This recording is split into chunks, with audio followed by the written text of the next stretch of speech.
Welcome to Full Prefrontal, the show that exposes the mysteries of executive function. This podcast is a collection of conversations about the role of the prefrontal cortex, which impacts your focus, planning, problem solving, emotional balance, and independence. So join us as we explore executive function and the science of learning. And now, here's your host, the founder of EXQ, Sucheta Kamath. Welcome back to Full Prefrontal, where we expose the mysteries of executive function. I am your host, Sucheta Kamath. You will notice several changes. First of all, we have had a makeover. Check out our new logo. Secondly, I'm also going at it alone. You will notice that we don't have producer Todd here. I will miss him terribly, but he has coached me well, so I feel very confident. And lastly, if you haven't done this already, be sure to follow us on our social media, as well as share this podcast with your friends and subscribe to us. Now, it's a great pleasure to welcome our guest today. One of the things that we talk about here is executive function. In essence, a set of mental skills that allow us to manage our thoughts, feelings, attitudes, mindsets, and actions. But we cannot be productive, successful without talking about the role of emotions. And our guest today has all the expertise in the world to not only understand the role of emotions, but how to successfully manage. So I'm very curious to frame this from that point of view. So it gives me a great pleasure and honor to welcome Dr. David Burns. He is an adjunct clinical professor emeritus at Stanford University, Department of Psychiatry and Behavioral Science. He has many accomplishments under his belt, but I'll mention a few. One of the favorite things of mine is I think he published his first book in 1989. No, 1890. I'm actually 153 years old. I was just about to say that I got a hold of it in 1999. So I was a little bit slow to start, but I caught up. That has been my personal playbook in managing my emotions as a clinician. You know, as a speech and language pathologist, we don't get any training in counseling, but counseling is an essential aspect of managing patients' needs and families. Secondly, I will say he's a highly published researcher, and he also has a very, very successful podcast. And if you haven't heard, I was just telling him that I have heard only 143 podcasts so far, but I think he has crossed over 185. So it's called Feeling Good Podcast. All this will be in your show notes. So please read that and follow up. And finally, the most amazing thing, I've ordered it, but he has a new book coming out called Feeling Great. And I'm hoping that he will give us the 2.0 version of Dr. Burns' wisdom. So welcome to the podcast. Thanks for having me on. It's an honor and a great pleasure. Thanks. Thank you. So I asked this of all my guests. So my first question to you is, since we talk about executive function, the adaptive flexibility, goal management, intentional focus, I like to ask my guests, what were you like as a child? How were your executive function skills? And when did you become, since you specialize in emotions and emotional management, when did you become aware of your own emotional sense of being an emotional person, a person with emotions? Well, those are pretty big words for me. I don't even know what executive function is, to be honest with you, but I do love the topic. But when I was a kid, well, I think I was a little, maybe somewhat alone as a kid. I had several siblings, older siblings, who had been adopted. And really? My folks thought they wouldn't be able to have children, and then, so they adopted, and then I came along, and I think they might have kind of resented a little bit me being the natural born child, and maybe thought I was getting favoritism, which I could well have been. I didn't understand about this, but they were a little bit hard on me, I think. So, but I had my mother's father. My grandfather, for a while, when I was like in grammar school in Denver, lived in the basement, and he kind of befriended me, and he taught me how to do somersaults, and he said someday things will will turn around for you. So I really appreciated that. And then I had a friend named Vance Ondal who lived about a block and a half away, and he seemed to me to be incredibly smart, and it was always fun, and we'd go out looking for ghosts or something like that. And once we were walking down the street, and he said, I have something in my, we were kind of, this was not a well-to-do neighborhood. But he said, I have something in my hand that's worth millions and millions of dollars. And I just couldn't believe it. So how could you have something in your hand worth that much?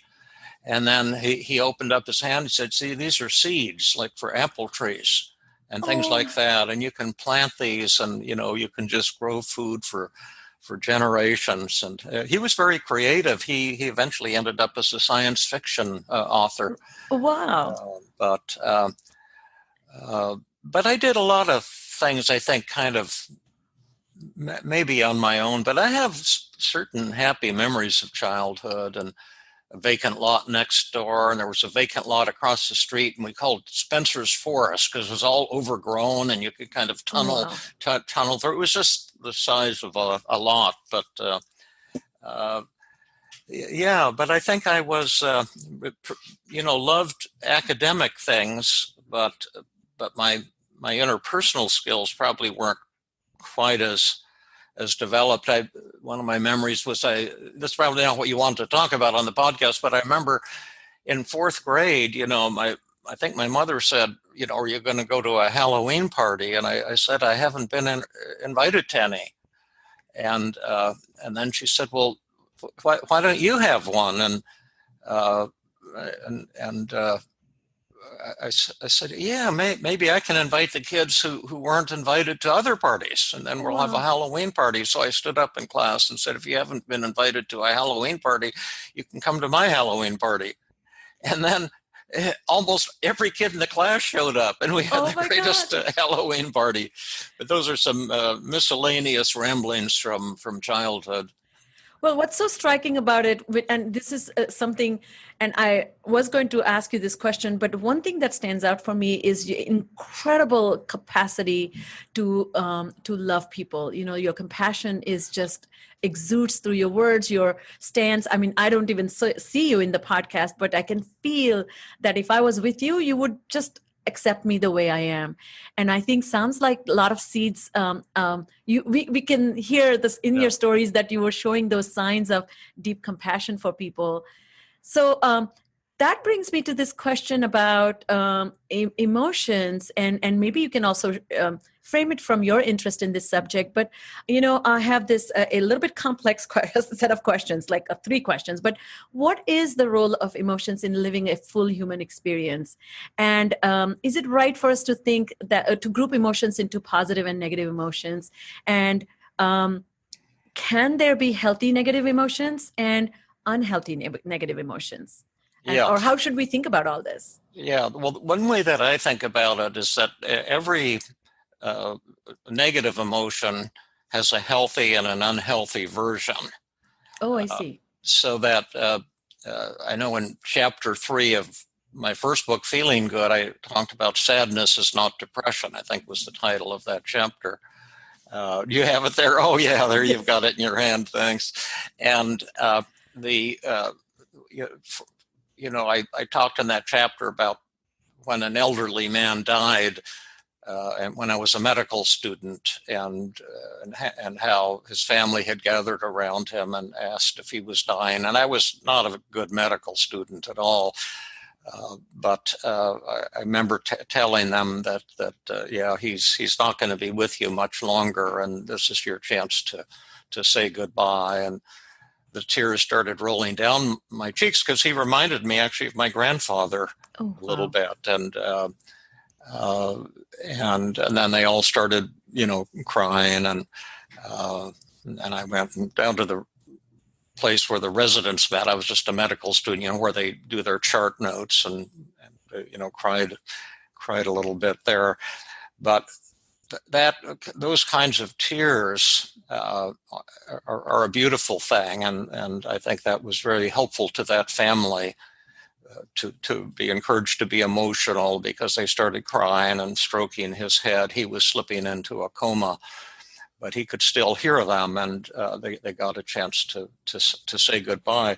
But depression is a radically different thing. That's kind of the unhealthy version of it, because when you're depressed, you're giving yourself distorted messages, telling yourself things that really are not true, like I'm worthless, and I should be better than I am, and I'm a hopeless case, and things will never change, and so in general, all of our feelings result from thoughts. An event cannot create emotions in a human being. You have to interpret that event, think about it in a particular way.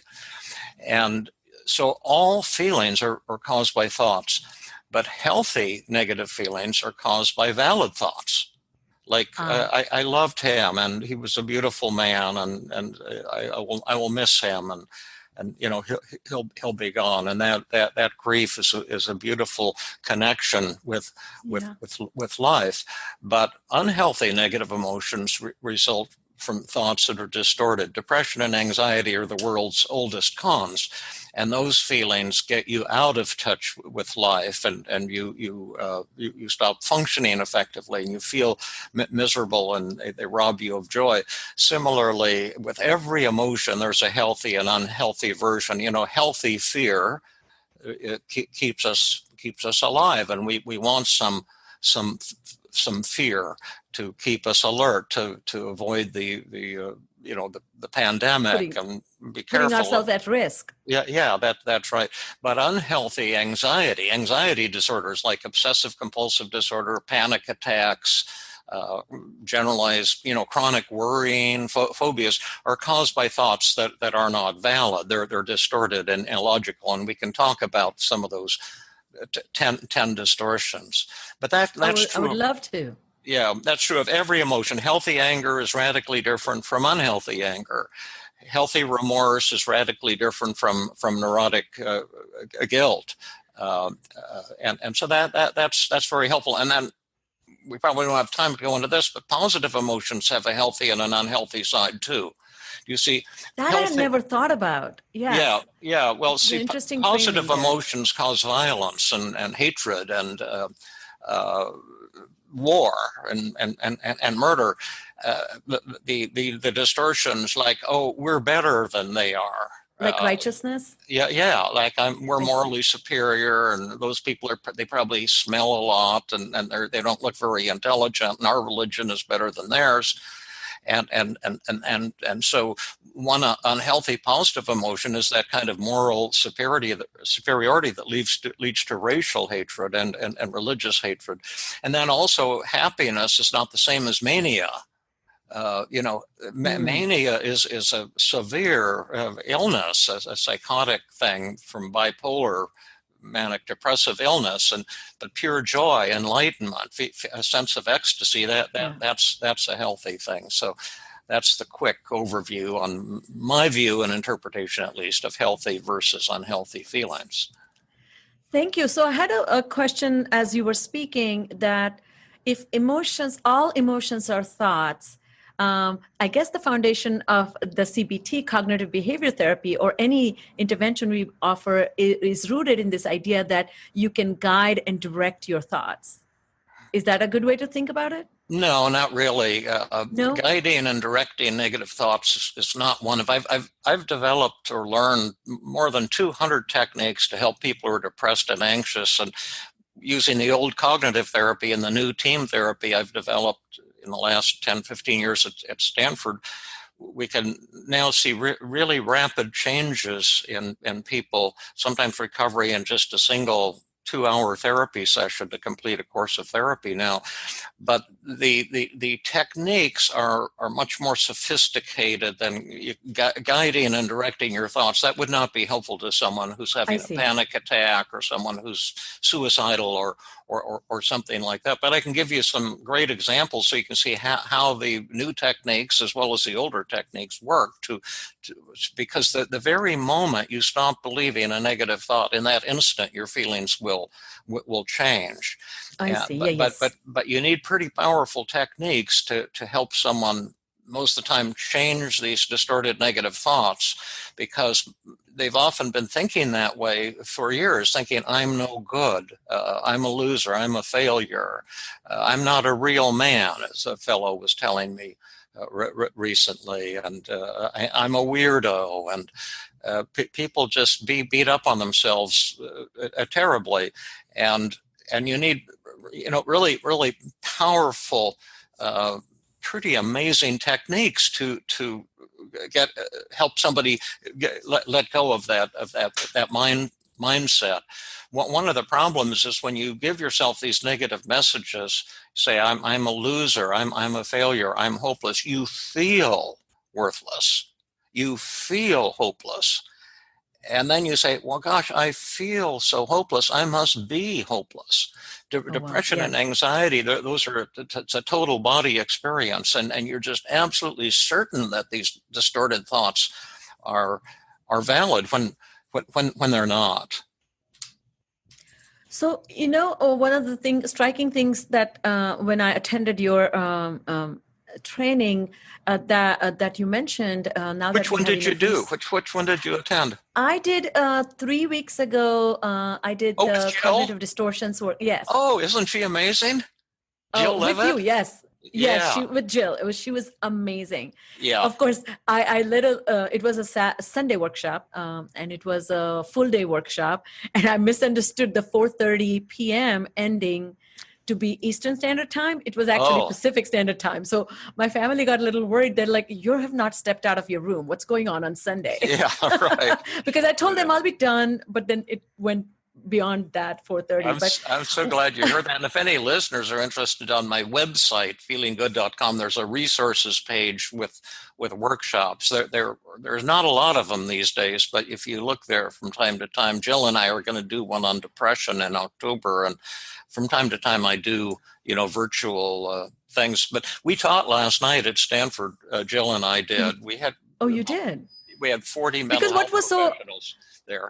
I'm so glad you went virtual, because we can now access you more readily. Well, because when you came to Atlanta to a couple of in November or December, I was traveling and I couldn't attend. So that was a real great treat. Yes. Yeah. So what you mentioned there, that like this, the impact of the actual thought changes is now measurable in the body changes and vice versa. Right. So before you get into these 10 distortions, can you just tell us a little bit about how young does one begin to develop distortions, cognitive distortions? And do we need to have a diagnosable disability or challenge or disorder, or is it a normal phenomenon to have distortions when you are filtering world through personal lens? I think it's a normal phenomenon. I'm not sure it's productive. Like the American Psychiatric Association has like 300 or 700 mental disorders in their diagnostic and statistical manual, but most of them aren't disorders. It's just most people feel shy and socially anxious. And then what they're trying to say is, if that's severe, you have something called social anxiety disorder, but there's no such thing as social anxiety disorder. There's no such thing as generalized anxiety disorder. But they make up these criteria so they can give pills and diagnose you with like a mental disorder. We all worry, but then the way they have it set up, if you worry about 2 or more things more days than not for 6 months, then you have generalized anxiety disorder. So that means at midnight on the 6th month, the day that's the 6th month, you develop a brain disorder you didn't have an hour earlier. It's just nonsensical. Like, worrying is something that human beings do. We all worry at times, and but it's not a brain disorder. It's easily treatable. You can, if it's getting in your way, tons of techniques to cause that worrying to disappear and quickly. But thinking about these things as mental disorders is not very effective. That's my phone ringing. I'll just unplug it there, so we're not If I can say one more thing about having done with in a clinical work for 20 years as a speech language pathologist, I see developmental delays, diagnosed disabilities such as ADHD, Asperger's, Oh, other yeah. sort of spectrum disorder, and they all have this underlying difficulty in managing their own capacities to be a productive person, whether it's in the Oh, social yeah. context or in academic context. But then to me, it is completely possible to become anxious when you know you are not effective. And Yeah. or it's completely possible to feel ashamed of yourself when you know you're smart but you're still doing beginners math when your friends have moved on to calculus because they're more organized and they're turning their homework in. So sometimes I feel the complaints or the disorders that get labeled on top of that are result from not learning how to manage their own thinking, feelings, and their relationship to their work. Sure, I think it starts as a child, and then what you just mentioned is one of the two most common reasons people get depressed and anxious is, I'm not good enough, I'm not smart enough, is one, or I have this difficulty, therefore, I'm inferior as a human being, or I'm not lovable. Is another common one, and I think these things start in childhood, and you get the like. By the way, I had a speech pathology problem too. So I Did just you? remembered as a child. Yeah, they sent me to speech pathology because I couldn't pronounce my R's. Oh, well, that got treated, but that could have been just developmental achievement. Yeah, right. But Oh yeah, my I remember goodness. it was fun. I went to this speech Articulation pathologist. therapy, yes. Yeah. But So, I think it starts in childhood, and you pick it up from your parents too, because most people have these systems of belief that give rise to depression and anxiety, where you're basing your self-esteem on how popular you are, how attractive you are, how successful you are. And part of the recovery from depression is to change your value system, yes. so you're not trying to become special. You're not trying to rate yourself as a human as a human being. Real recovery is not only changing these distorted thoughts, but changing your value system at a deeper level. And which can have profound, long-lasting results, you see, because you can be otherwise therapist dependent. Make me feel good. If that's the approach to therapy, then you need your therapist for a lifetime, and that's not what you're all about. Exactly. Yeah, that kind of irritates me too. Ever since I was a psychiatric resident, I started fantasizing. I wonder if really rapid recovery would be even theoretically possible. And I used to fantasize about it, and now it's a reality. I've spent my life trying to do that, but I thought the first thing we'd have to do is start measuring things, so you could see how much change there was in a therapy session from the start to the end of each session. Now we do that all the time, because without that information, the therapist's skills can't grow. And when I was a resident, it was all about you just sit around with people and to get them to express their feelings. And you're not supposed to say much as a therapist. And then something good is supposed to come out of that. And in my experience, nothing good ever came out of it. The patients would come and cry and sob and say they're worthless and their marriage is falling apart and I'm not helping them. And my supervisors who were psychoanalysts said, just tell them, say, tell me more. And they said, you can move your hands like this. That means tell me more. Because I said you should only say tell me more twice in the session. What? So if you've run out of your two tell me mores, then you jiggle your hands. And my patient said, you never help me, and you jiggle your hands. And then I'd jiggle my hands because I'd used up my two tell me mores. And then I would ask my then the supervisor said, oh, this is such a great session. Your patient was sobbing and angry all the session long. You're getting out all this repressed anger.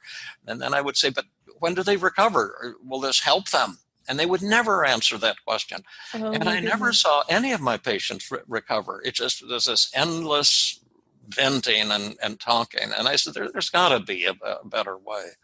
So I know we have to cover these 10 patterns. Do you mind then before that talking up to us about what it constitutes CBT, cognitive behavior therapy, that you are referring to, which is effective way of Sure. transforming the patient. Yeah. Cognitive therapy is what I wrote about in my book, Feeling Good, the new mood therapy. And it has to do with the idea that goes back to the Greek philosopher Epictetus, that we're disturbed not by the events of our lives, but by the thoughts that we have about them.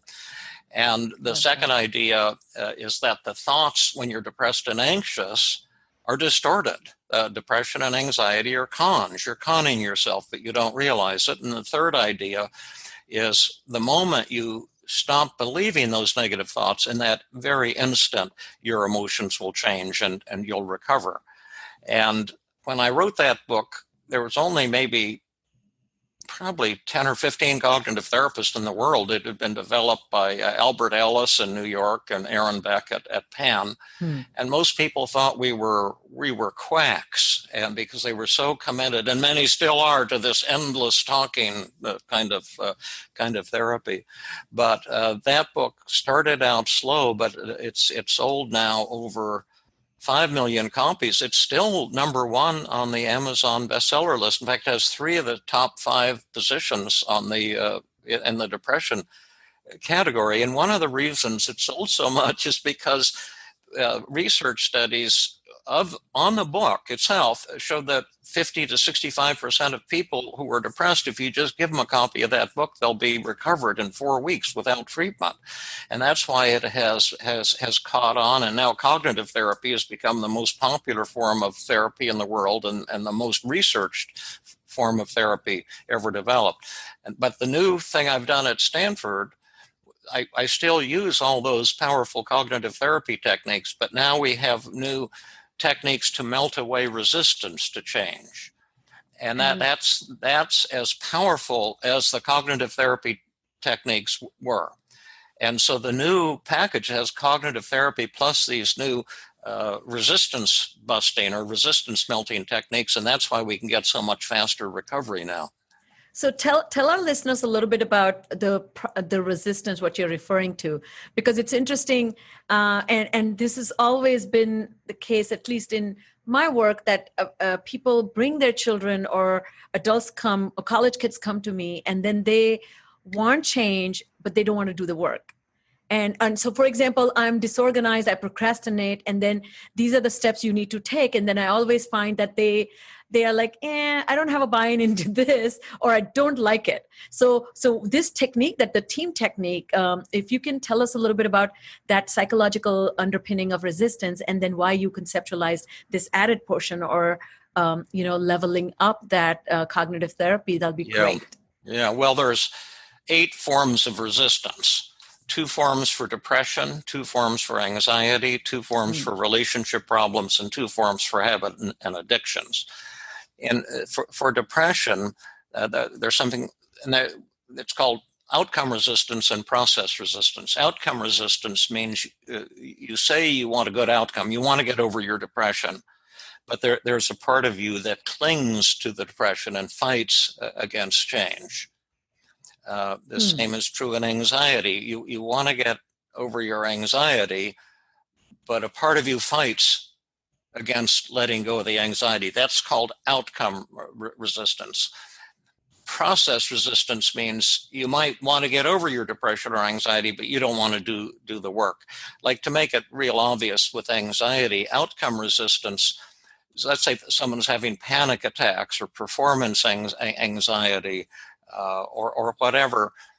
They want to get over their anxiety, but at the same time, they think something terrible will happen if they get over their anxiety. They think their anxiety is protecting them from some awful thing. Like a woman I treated with obsessive compulsive disorder was washing her hands 50 times a day, and she wanted treatment.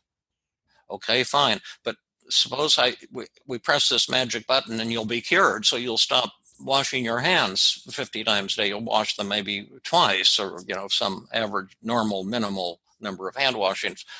What do you think would happen then? She said, oh, well, then my hands will get contaminated.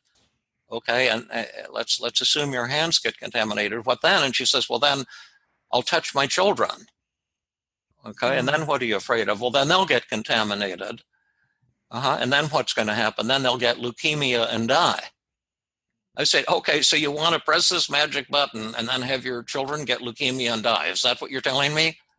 You see this? You say, oh, no. So that's the outcome resistance. You've got to bring that to conscious awareness that on the one hand, a person wants help, but there are these powerful forces keeping them stuck. And the same with depression. Most depressed people are saying, I'm not good enough, and they beat up on themselves relentlessly.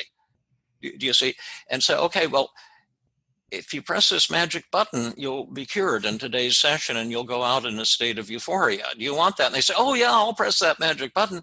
And then I say, okay, but you're telling me you've got all this fault and you're not good at this and you're not good at that and you're kind of a mediocre human being. And if you press this magic button, nothing will change except for your mood. You'll be a euphoric, mediocre human being. Is that what you want? You say, oh, no, I don't want to press that magic button. Because you see, the resistance comes from what's beautiful and most beautiful and awesome about a person. And you have to deal with that first, or they'll yes but you and fight you when you try to help them change. And so that's been the huge breakthrough is I've developed pretty powerful new techniques. So clever, yes. It makes sense. And then once you get rid of that resistance, people work with you and they recover, with incredible speed, often in just 10 or 15 minutes once that resistance is gone. Whereas in the old days, I used to fight with people about their distorted thoughts. Now I don't have to do that anymore because we can totally antidote people's resistance really quickly now. But that's just the tip of the iceberg. There's a lot more to it. I know we have to get to the distortions. Yes, so let's talk about distortions. And here's what I'm going to say to the audience member. Dr. Burns' website is so in-depth. His work and what's so fascinating and your generosity. You have shared this information again and again and again in various forms, simplified ways. You bring experts or you banter, you model. So that has been really helpful because some of these, I will tell from my personal experience, this was my second workshop, but I had already heard 100 episodes. I had read all your book. But when it comes to applying as a clinician, for example, or even whatever capacity you're serving in helping people, that practice needs a lot of roots. You need lots of practice to become proficient, to recognize even signs of how people are behaving. But I do think that can have incredible impact on your interpersonal relationships in all aspects of life, which is so exciting. So let's start with the first cognitive. So you described 10 most common cognitive distortions, and first one is all or nothing. That's where you look at things. Yeah, you look at things in black and white categories. If I'm not a complete success, I'm a total failure. And this you see with almost all people who are depressed and most people who are anxious, and you see it in relationship problems as well. When I was a psychiatric resident, Dr. Beck, who was one of the founders of cognitive therapy, criticized the way I had handled a patient who was behind in his payments at the clinic. And I instantly felt devastated. And I had the thought, my gosh, they're going to take my medical license away. I'm a failure. I have no aptitude for psychotherapy. It was the all or nothing thinking. You see, because I made a mistake, I was seeing myself as a total failure. And it seemed very real to me. And I went home at night and thought, well, gosh, this is when that silly endorphin theory was around, this wrong-headed belief that somehow you have to boost your endorphins through exercise. So I ran 6 miles on a very steep, hilly course at pretty high speed. And the farther I ran, the more worthless I felt. It didn't do me any good whatsoever. Never has running. I've never had that runner's high, never even once. And I just thought, my gosh, it took me so long to realize what a failure I was. And then I said, well, write down your thoughts on a piece of paper. Maybe they're distorted. That's what you tell your patients to do. And they said, I don't want to do that. My thoughts are real. I know that I'm a failure. Then I told yourself, now you're whining like your patients whine. Write them down on a piece of paper and look at what you're telling yourself. So I wrote it down and said, I'm a terrible therapist. I'm a failure as a human being. I'm going to lose my medical license. And I looked at that and I said, these thoughts are preposterous. It's just black and white thinking. And I said, why don't I tell myself instead, I'm a beginner. I have the right to make mistakes, and I can correct them and learn and grow. And tomorrow I'm going to see this patient again, and I can tell him I screwed up, and tell him he probably feels hurt and angry, and we can talk it over. And my depression instantly vanished. And then I saw the patient the next morning. I said, I owe you an apology. I'm so ashamed because I really like you, and I screwed up in our last session. And tell me what that was like. We just had the best session ever. He just gave me the highest possible rating. But that's a perfect example of all or nothing thinking. And yet, from the point of view of resistance, a lot of people who are into all or nothing thinking are perfectionists.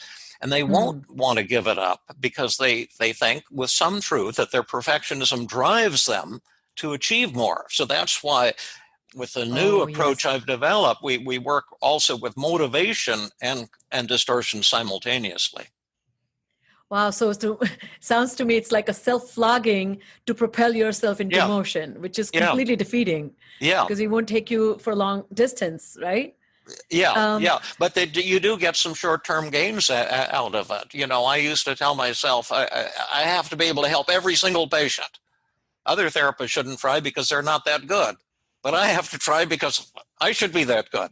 You know, and it did help in a way because I created dozens of new psychotherapy techniques. When I was stuck with patients, I'd start creating more and more techniques, figuring out why I'm stuck. And it did allow me to develop psychotherapy techniques, but it was at great cost because life became like a roller coaster. When I thought I was doing well, I would get euphoric. And then when a patient said, you're not helping, it was so painful to me until I finally learned to let go of my perfectionism. And then when patients said, you're not helping me, I started saying, you know, I agree totally. And it's sad because I really like you. Tell me how I'm screwing up. You're probably angry and hurt. I want to hear about this. And then all of a sudden, the heavens opened up and patients I'd been stuck with started to recover. But it's not easy for people to let go of that perfectionism and all or nothing thinking.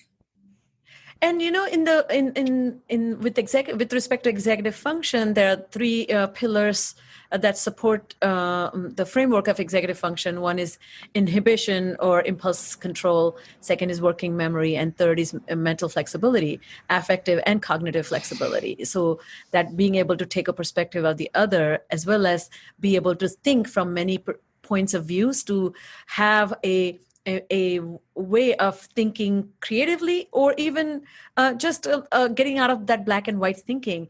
And I find that a lot of my interactions with those who are struggling struggle a lot with this mental flexibility. They don't have this ability to separate self from self and take a perspective on self from someone else's point of view. So this particular, I think, cognitive distortion really speaks to me. I'm, of course, subjected to that myself many times. Sure. But I really like us to be aware of that, as you're saying, because, and one technique I think you already mentioned, which I have not tried so prolifically, but write it down is what you're saying, and look at yourself, which is creating that perspective. Yeah, I think it's... Go ahead. Yeah. Oh, wait. We'll go into overgeneralization. Yeah. I was going to say it's probably impossible to change your thinking without writing the thoughts down. And patients... Really? Tell us about that. Well, because what does it do? On a mental level, your thoughts feed each other and they create negative emotions, so you think the thoughts are valid. When you write them down with short sentences and number them, then you can examine them one at a time and look at my list of 10 cognitive distortions. And you say, oh, this is all or nothing thinking. This is an overgeneralization. This is a hidden should statement. And then you can start to attack them one at a time. And in my clinical practice, I finally got to the point where if patients said they didn't want to do the homework, they didn't want to do the written exercises, I refused treatment and said, I refer you to people in the community who love to sit and talk endlessly. But I've never had a patient who recovered with that kind of therapy. Now, don't get me wrong, I'm not trying to get rid of you, but you should know that if you want to work with me, the written homework is mandatory. It's not negotiable. That's great. So yes, that does bring us to overgeneralization. How would you describe that? Overgeneralization is when you see a negative event as a never-ending pattern of defeat. So a young woman broke up with her boyfriend of 2 years, and then she got upset and said, I'm telling myself I'm unlovable. I'll be alone forever. You see, so she's taking, relationships break up all the time for everybody, but she's saying, well, because this broke up, then I am unlovable. She's generalizing to herself. You see, she thinks she has a defective self, and she's generalizing to the future. And overgeneralization, you can tell because there's usually, a label you're attaching to yourself. I am a failure, or you're using words like always or never. This is always happening to me. I'll never be loved. That type of thing. And so this is kind of, again, an antidote to this is, I am not my thoughts. I am separate from my thoughts. Like, so she's saying, I have a failure, then I'm a failure.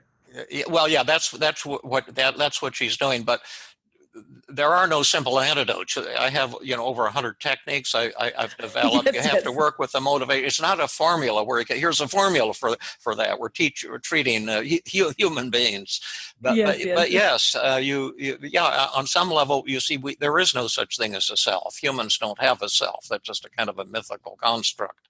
But all suffering, 100% of depression, comes from thinking you have a self that's inferior or defective. But that insight is after you recover, you see that. Just saying that to people, it tends not to be helpful to them. You have to show them how to crush what they're telling themselves, crush those distorted thoughts. And this part, particularly the way you explained, to me sounds like that at least in Hindu and Buddhist principle, the self-actualization process, to kind of really discovering the truth that you are not this or that. Right? Right. And really not, again, and also another thing that I have heard you talk about this as well, but that witnessing, that the innocence when you bring, that innocence basically has no judgment attached to it. So you observe yourself doing all these things, experiencing all these things, and you allow them to be. And I'm simplifying this too much, but is that a fair way to think about it? Yeah, that's right. I sometimes say a human is like a river. A river has no particular shape. We have no particular self. And I love that. So many things that we can do, and attaching an identity, thinking you have an identity or a self, is just put you in a box. I can remember at one point in my career when I was little, the one thing I was good at was ping pong. And then at one point in my career, and I always had the fantasy, if I could only have had coaching, I could have been a tremendous table tennis player. And because I wasn't very good at anything else athletically. And so at one point, I said to myself, I realized when I was jogging, I'm not a psychiatrist. I have the training of a psychiatrist. I have the degree. I'm certified by the National Board of Neurology and Psychiatry. But I'm not a psychiatrist. There's no such thing as a psychiatrist. Oh, wow. See, I'm just a person who's doing psychiatry, among other things. I love that. You liberated yourself. Yes, I said, I don't have to even be doing this anymore if I don't want. I said, I think I've always wanted to become an Olympic table tennis player. So I gave up psychiatry for a time. And did you? Yes, for about a year.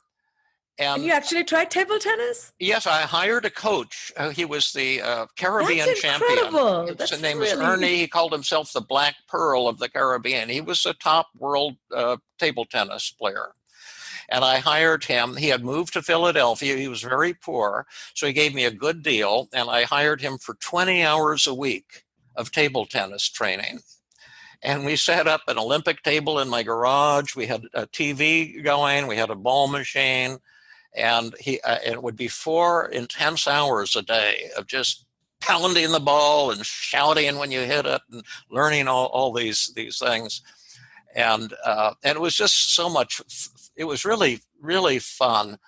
And after about 6 months of this, I talked myself and my son into getting into this Olympic training program in Bethesda, Maryland for table tennis players. And we got into this 4-day table tennis camp, and we thought they were going to be the U.S. Olympic team, but they were the little children. It was a camp for little children. Oh my goodness. And it was so embarrassing. And they matched me against this 11-year-old boy. And I had all this training I'd been doing. I thought I was some really hot shot table tennis player, and I was going to crush this little boy. And he beat me 21-0, 5 games in a row.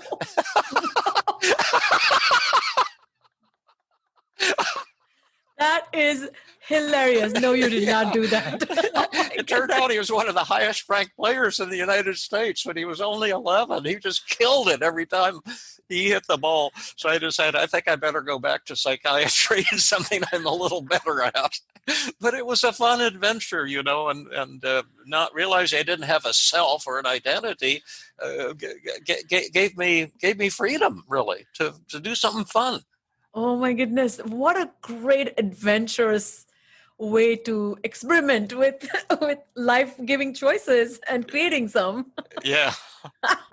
I love that story.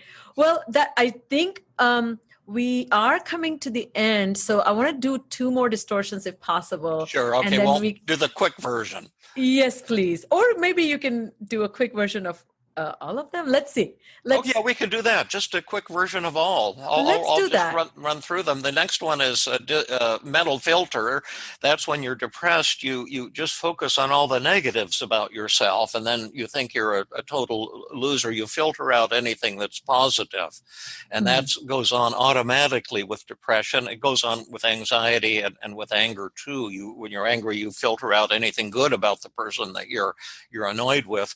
Discounting the positive is like saying that the good things don't even count.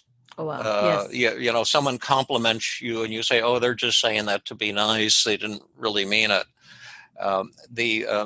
Jumping to conclusions is where you jump to conclusions that aren't warranted by the facts. And there's 2 common forms, mind reading and fortune telling. Fortune telling is when you tell yourself something terrible is about to happen. And that is always the cause of anxiety. When I get on that plane, I just know it'll run into turbulence and crash, for example. Or fortune telling causes hopelessness. When you're depressed, you predict that you'll be depressed forever. And you believe that. And you feel hopeless. But it's always a distortion. It's never valid.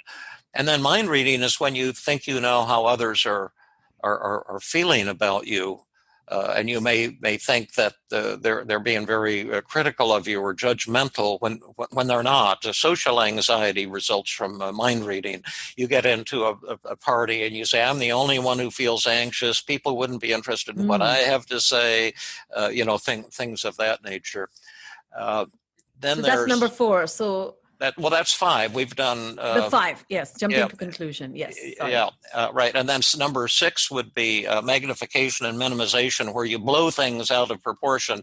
You see this in panic attacks. People get anxious and then they say, "Oh, I'm about to go crazy," or "I'm about to have a heart attack," and they really believe that. And then they panic for about 20 minutes, and then the panic attack disappears. The next one would be emotional reasoning. We mentioned that earlier. That's a term I coined when I created the list of 10 distortions for my book, Feeling Good. Emotional reasoning is reasoning from how you feel. I feel worthless, so I must be a loser. I feel like hopeless. Going in reverse direction. Yeah, and that's a distortion because your thoughts create your emotions, and your emotions are often no more realistic than those curved mirrors in an amusement park. So if distorted thoughts create the emotions, then the emotions you have may not be reflecting reality. Then we've got labeling. That's like overgeneralization, where you say, I'm a bad father, I'm a bad husband or wife, or I'm a loser, I'm a failure. And then you can label other people. You can say he is a jerk, that type of thing. And then you've got should statements. That's It's number where 9. Yeah. Yeah, I shouldn't be so screwed up. I shouldn't have made that mistake. I should be better than I am. Those are self-directed shoulds that cause guilt and shame and depression. And then other directed shoulds. You shouldn't be that way. You've got no right to say that. You shouldn't feel that way. You shouldn't say that. You shouldn't believe that. You shouldn't support Trump. You shouldn't be against Trump. All these shoulds that we direct at others. Oh, wow. And that creates rage and anger. Or in traffic, that person shouldn't drive in front of me. And then you go into road rage type of thing. And then the last two are self-blame and other blame. The two forms of blame. Self-blame is you're beating up on yourself and blaming yourself and putting yourself down. And other blame, you think someone you're in conflict with is the entire cause of the problem. And you're not looking at your own role and the way you interact with that person, and you're actually contributing to and triggering the other person. Wow. Well, thank you for doing a great overview. What's remarkably assuring about this is, one is this abstract notion that I'm not feeling good, or I'm feeling depressed, or I'm feeling stressed. But now once you at least create some framework and organize them, or they can be categorized, so your entire treatment can be also directed in that, it gives me so much assurance that we're not crazy. Like, these are all understandable processes that are happening to us. And the second, right? Yeah, but more than that, your negative feelings result from, and negative thoughts from, the part of you that's most beautiful and awesome. We didn't go too deeply into that, but you're depressed and anxious and angry, not because you have a mental disorder or a chemical imbalance in your brain, but these are expressions of your core values and the things that are about you that are most beautiful and awesome. And there's many benefits to all of your negative thoughts and feelings. And the moment you see this, I try to sell my patients on continue with your negative feelings, continue with your negative thoughts. They're showing beautiful things about you. And if I can really sell you on not giving up your negative thoughts and feelings, your resistance paradoxically will disappear, and recovery will just be a stone's throw away. Wow. Well, thank you so much for walking us through this, giving us hope, and most importantly, giving us very specific techniques, because this is what had been missing before your work came on board. As you said, this laying down on a couch and the traditional view of therapy is ongoing talking and dumping your thoughts outward, which is one more way to continue to stay thinking about your emotions, or creating more emotions by thinking. Yes, all you do when you do that, you practice the brain circuits that cause the depression. So you're actually training yourself to be more depressed. So with that, all right, listeners, that's all the time we have for today. As you can see, these are important conversations we are having with knowledgeable, incredibly qualified and passionate experts with unique perspective. And this particularly perspective Dr. Burns brought us helps us think about executive function and management, because every individual we are working with has these responses. And particularly if you have roadblocks in your own capacity to facilitate success, then you're going to have some major work to do ahead of you. So, and as we end this podcast, I have a request for you. There are 3 asks. If you love what you're hearing, do share this episode with your friends and colleagues and loved ones. Secondly, if you have a moment, please take the time to give us a review. And finally, be sure to subscribe to the Full Prefrontal podcast as well as the newsletter. So I really look forward to seeing you all again during our next episode next week. And meanwhile, let me thank Dr. David Burns once again for being here and being fabulous. Thanks so much. I just loved talking to you and shooting the breeze, and I wish everyone the very best. Thank you very much. Have a great one. You too. Bye-bye. Thank you for listening to Full Prefrontal, exposing the mysteries of executive function. To contact your host, Sucheta Kamath, and learn more about her work on improving executive function, visit her website at exqinfiniteknowhow.com. That's www.exqinfiniteknowhow.com. Tune in next week for another informative episode of Full Prefrontal, hosted by the founder of EXQ, Sucheta Kamath.